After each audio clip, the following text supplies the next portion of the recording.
It was early on Sunday night that a man dressed in full black clothing and wearing a motorcycle helmet entered through the rear door of this residence on George Price Avenue in Santa Elena town.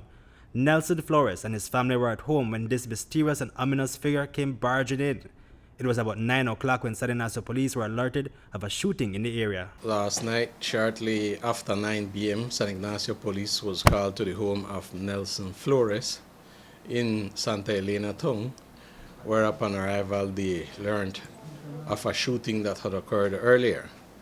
What was reported to the police is that Mr. Flores, along with his family, was at home when a male person dressed in black clothing wearing a motorcycle helmet entered the home through the back door, inquiring about Mr. Flores. The armed intruder was there to execute Flores, whose 14-year-old son attempted to prevent. In the process, he got into a struggle with Mr. Flores' 14-year-old son, and from there he made his way into the living room where he fired several shots, injuring both Mr. Flores and his 12-year-old daughter. Both were taken to the San Ignacio Community Hospital where Flores died a few hours later.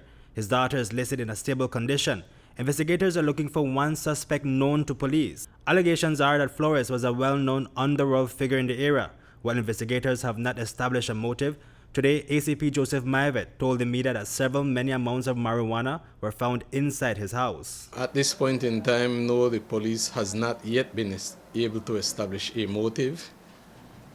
The processing at the scene, though, I must mention, did reveal some different amounts of marijuana which has not yet been processed.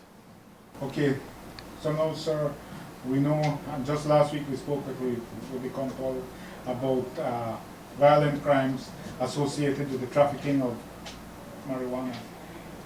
Is this drug related?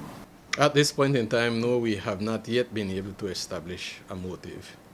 Okay, we have received information that Mr. Flores was a dealer of some sort in the San Ignacio area.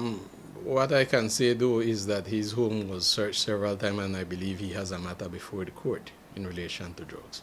In April 2018, Flores was arrested on charge with drug trafficking after police caught him throwing 78 grams of marijuana out his bathroom window. Later that same year, in November, police busted Flores and 3 others with 990 grams of marijuana. The drug was hidden under his house. Reporting for News 5, Hipolito Novelo.